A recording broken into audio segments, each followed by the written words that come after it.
Hi everyone! Welcome to Sunny Jolie English, where I help you prepare for the IELTS speaking test with clear, effective sample answers. In each video, I'll guide you through real IELTS questions with answers that you can use to improve your fluency, vocabulary, and confidence. If you find these videos helpful, I've got even more for you. I've compiled all the sample answers into easy-to-read books available on Amazon Kindle and Patreon. Links are in the description. These books are perfect for reviewing at your own pace and getting even more tips to ace the IELTS speaking test. Make sure to subscribe to the channel and don't forget to check the links below to grab a copy of my books. Let's get started!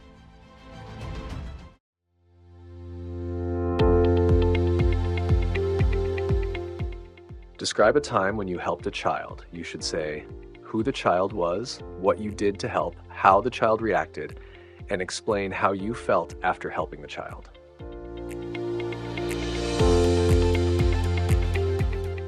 All right, let's focus on how to approach this Part 2 question. The key here is to concentrate on vocabulary, or what IELTS calls lexical resource. You don't need to worry too much about perfect grammar or linking words. Use the bullet points on the task card to help structure your answer. But remember, you don't have to cover all of them.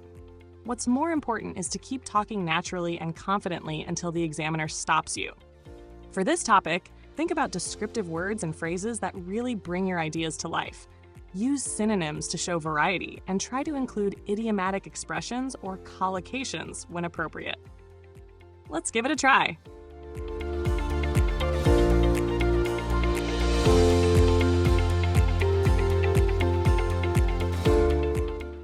I'd like to share an experience when I helped my neighbor's daughter, Emily, who is about 8 years old. A few months ago, she had a school project for her science class that focused on wildlife. She seemed a bit overwhelmed and unsure of where to start, so I offered to help her. We spent an afternoon working on the project together. I guided her through the research, teaching her how to find interesting facts about different animals. We chose a few species to focus on, and I helped her create a colorful poster with pictures and brief descriptions. Emily was so engaged. She asked many questions and loved picking out the animal photos for the poster.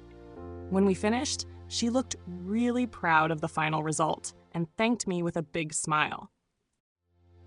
Seeing her excitement and sense of accomplishment made me feel genuinely happy. It was fulfilling to know that I could make the process enjoyable and educational for her. It reminded me how rewarding it can be to help others, especially children, learn and discover new things. The whole experience left me with a sense of joy and satisfaction, knowing I had a positive impact on her education. Let's review some vocabulary. Wildlife. Animals and plants that live in nature, not kept by people. Example, lions and birds are part of wildlife in the forest. Overwhelmed, feeling too much emotion or stress, like it's hard to handle. Example, I was overwhelmed with joy when I saw my family again. Species, a group of animals or plants that are the same kind. Example, dogs and wolves are different species. Engaged, focused on or involved in something. Example, the students were engaged in the interesting lesson. Genuinely, honestly or truly, not fake. Example, she was genuinely happy to see her friend. Now let's dive into Part 3 of the IELTS speaking test. For this section, the examiner will ask you more abstract or in-depth questions related to the Part 2 topic. The key here is to focus on structuring your answers clearly and logically. Here's a simple structure to follow. First, answer the question directly. Then, explain why you think that way. Add an example to support your explanation. Finally, if you can, explain an alternative perspective or the opposite view to show balance in your answer. Using this structure helps you stay focused and organized, making it easier to communicate your ideas effectively. Let's look at an example. Did your parents know about the time you helped the child? Yes, my parents knew because I told them. I believe in sharing my experiences with my family, especially when something meaningful happens.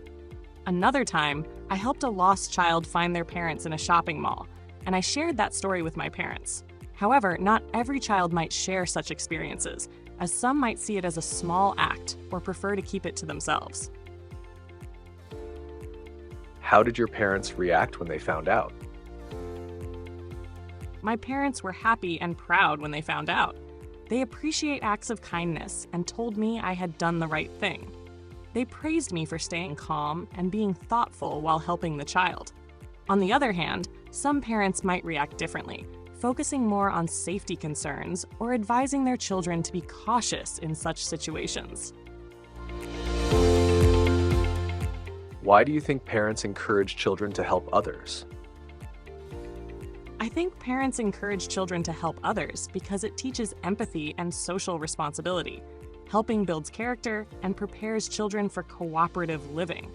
For example, many parents involve their kids in community service or charity events to develop these traits.